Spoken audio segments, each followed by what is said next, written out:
இங்க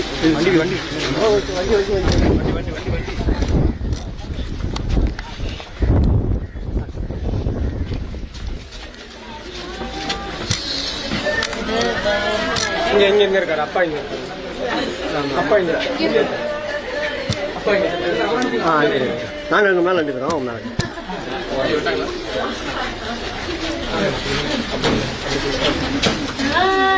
பாப்பா நீங்க இந்த ஃபேன் அமைச்சிங்கண்ணா நான் ஃபேனை கூட அமைச்சிங்க கையில இடிச்சுட போறேன்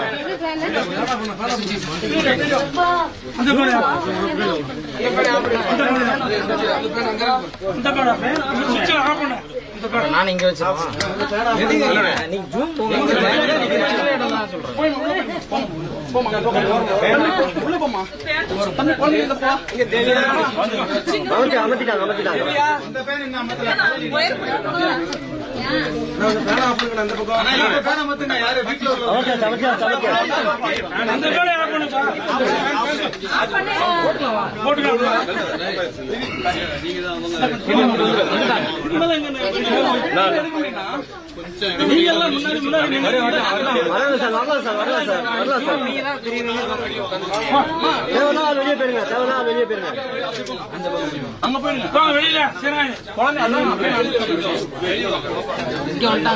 செந்திலா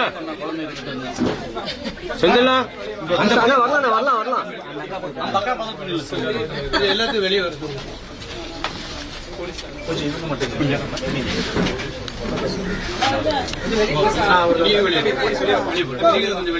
வெளியே கொஞ்சம் இடம் கொடுங்க நீங்க பேர் என்னங்கம்மா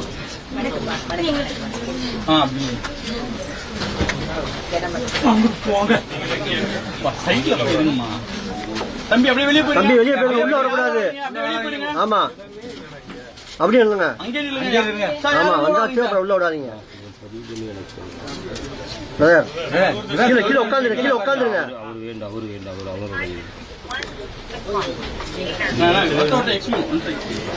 கிட்ட போகாதீங்க சார் அப்படியே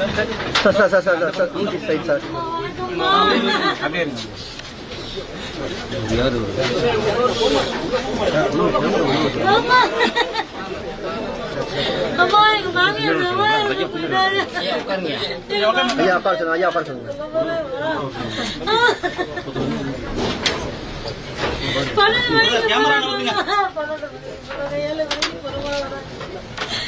எப்படி வாங்கினாரு சொல்லுங்க எவ்வளவு காசு கொடுத்தாங்க எங்க மாமியார்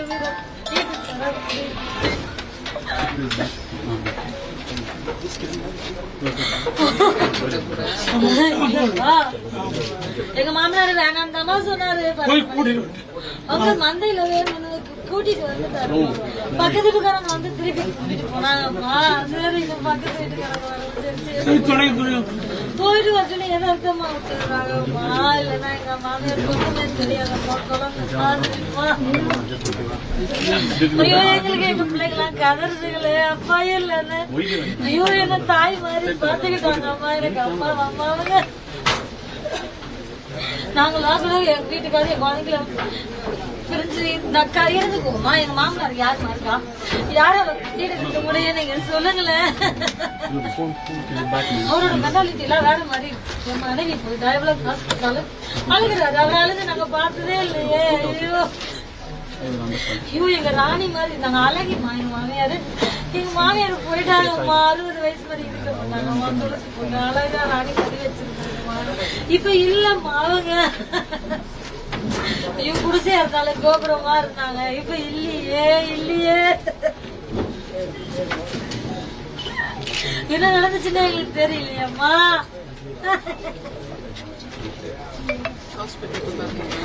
ஆமா 7 மணிக்கு போட்டா வந்துச்சுமா அதுக்கப்புறம் நம்ம எல்லாரும் போனா எங்க வீட்டு ஒண்ணுமே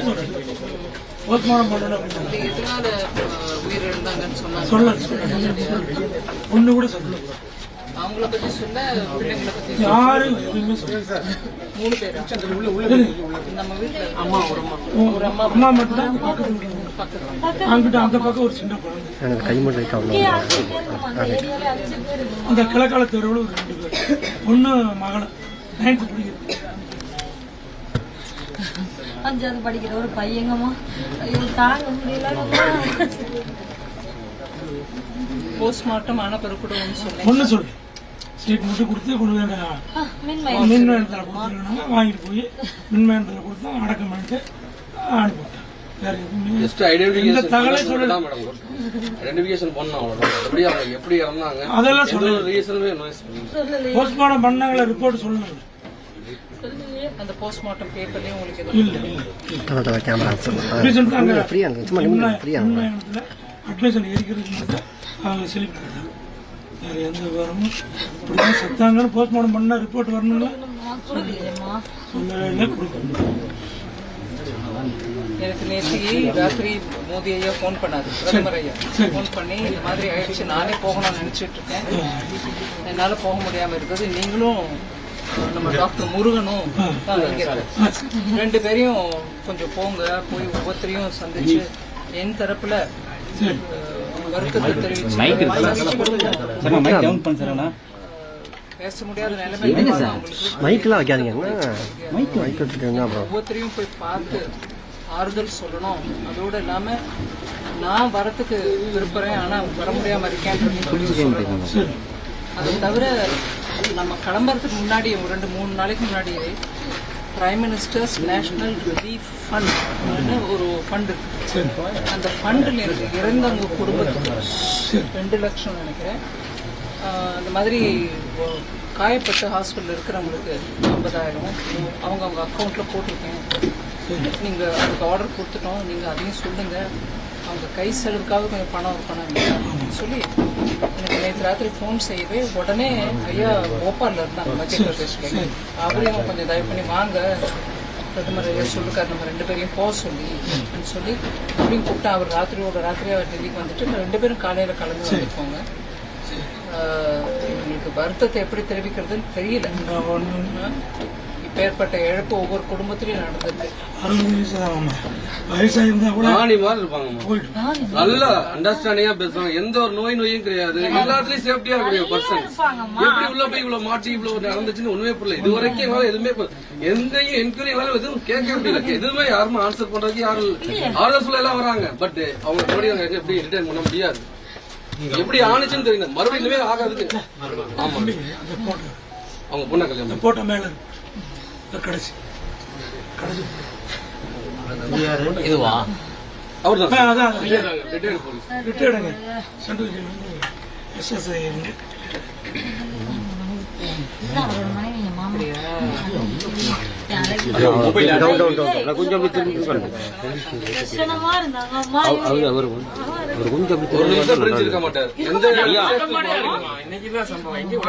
எங்க போனாலும் இந்த டிவி இப்ப விட்டுட்டாரு நாங்கெல்லாம் சாப்பிட மாட்டாரு. ஐயோ எங்க அத்தை போச்சு ரொம்ப வருத்தமா இருக்கு. சுமங்கலியே இறந்துட்டாங்க.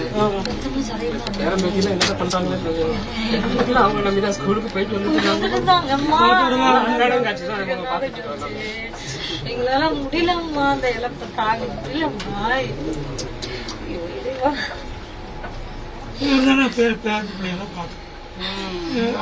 நம்பிதான் எல்லாத்தையும் வேலைக்கு போற அன்றாடம் காட்சினால பொண்ணு வேலைக்கு போறோம். நைட்டு 7-8 மணிக்கு போயிட்டு தான் பார்த்துட்டு இனிமேல யாரும் பாக்குறது. நாங்க இருக்கிறதுனால அவ்வளவு தூரம் பாத்தாங்களேம்மா. எனக்கு தாய்க்கு தாயா எனக்கு ஆபரேஷன் பண்ணிட்டு அம்மா நான் இழுப்பூர்ல இருக்கேம்மா, அண்ணங்காடி உதவி எல்லாரும் இருக்கிறேம்மா நானு. ஐயோ எனக்கு என் தாயா வந்து பாத்தாங்களே, இப்ப இல்லையம்மா, எனக்கு ஏதாவது ஒன்னா என் பிள்ளைகளுக்கு ஆதரவு இல்லையம்மா, என்னால முடியலம்மா, நெஞ்சு பொறுக்கல என்னன்னு எனக்கு எங்களுக்கு காரணம் தெரியலையம்மா. ஒண்ணு விவரம் எதுவுமே சொல்லு. திடீர்னு ஆம்புலன்ஸ் தூக்கி போட்டு போனா என்ன காரணம் யார்கிட்டயாவது சொல்லணும். ஏழைகளுக்கு வாட்ஸ்அப்ல வந்து மெசேஜ் எந்த ஹாஸ்பிட்டல் எடுத்துட்டு போனா மெடிக்கல்ல இருந்து போட்டு இங்க இருந்து போன பசங்க எங்க பொண்ணு அங்க கல்யாணம் பண்ணிருக்காங்க பக்கத்துல அவங்க குழந்தைனாரு போய் பார்த்துட்டு இந்த மாதிரி அவரே மறுநாள் போய் பார்த்துட்டு அவங்க முதல்ல சொன்னாங்க அதுக்கப்புறம் தான் இவர் போய் அட்ரஸ் எல்லாம் கொடுத்து எங்க வீட்டுல இருந்து எல்லாம் ஹாஸ்டல்ல போய் நான் தான் ஐடென்டிஃபிகேஷன் பண்ணேன். அது என்ன சொன்னாங்க, என்னால நம்ப முடியலங்க. நான் கண்ணில் பார்க்காம எதையும் நம்ப முடியாது. நான் யாரையும் சொல்லவும் மாட்டேன், எனக்கு காட்டுங்க அப்படின்னு சொன்னதுக்கப்புறம் ரிக்வெஸ்ட் பண்ணதுக்கப்புறம் உள்ள அலோவ் பண்ணாங்க. உள்ள போய் பார்த்துட்டு இது கன்ஃபார்ம் பண்ணதுக்கப்புறம் நான் இப்போ எல்லாத்தையும் கூப்பிட்டு கன்ஃபார்ம் தான் இறந்துருக்காங்க. அவ்வளோதான் என்னால் சொல்ல முடியும். வேற எதுவும் யாரையும் சொல்ல முடியும். செய்ய முடியாது. குடும்பத்துல அவங்க தான் அவங்க இல்லம்மா, அவங்கதாம்மா விளக்கு, அவங்கதாம்மா தூணு வீட்டுக்கு. 3 பையன்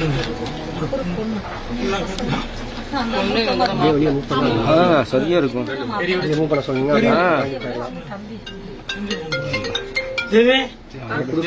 அந்த மாதிரி அம்மா பாக்குறாங்க. அம்மா கோர்ட்ல வேலை செய்யுது.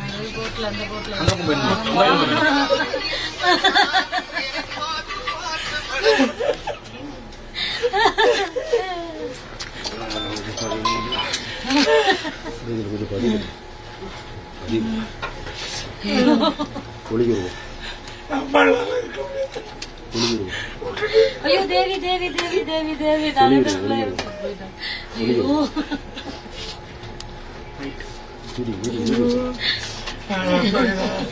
காலத்தை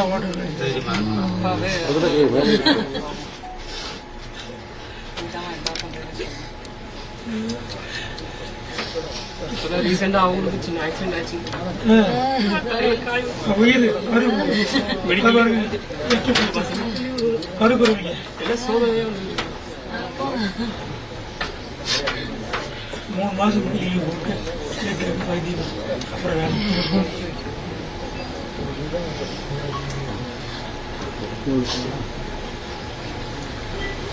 அப்படியே மூவ் பண்ணுங்க முடியும். அப்படியே போயிடலாம், வெளியே போயிடலாம். அப்படியே சொல்லுங்க. அப்படியே மீடியா வெளியே போங்க. அப்படியே போயிடலாம். போங்க போங்க போங்க. அடுத்த பையன் அப்படியே அப்படியே போங்க. ஒரு நாளா வெளியே போங்க. அப்படியே போங்க. அப்படியே வெளியே வெளியே போங்க. போங்க போங்க போங்க. தலை லைட் ஆஃப் பண்ணுங்க. போயிடுங்க. அப்படியே போயிடலாம் போயிடலாம்.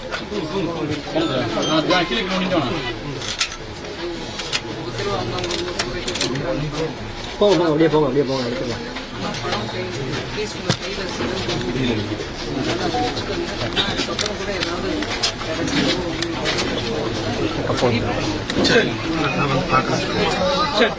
தம்பி நடந்து தம்பி செல்லுங்க. அப்படி செல்வோம்.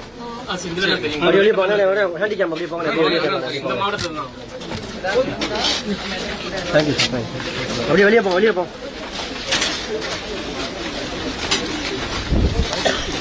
அருண்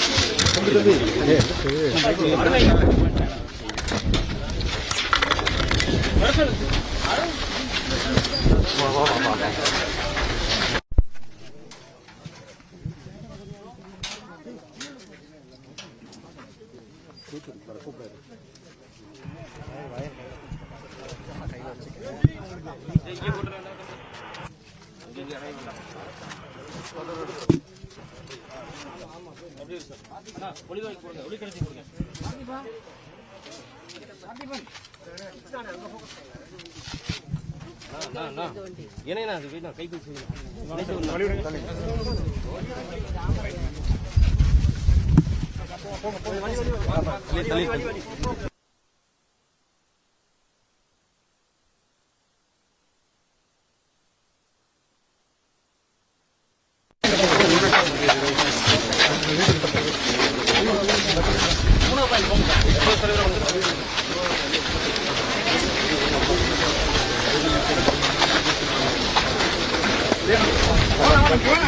போயிடலாம் போயிடலாம்.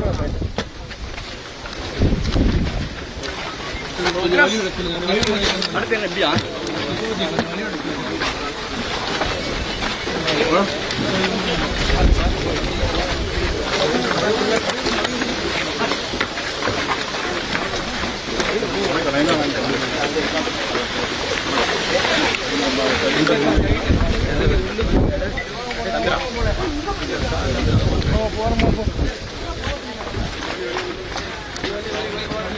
இது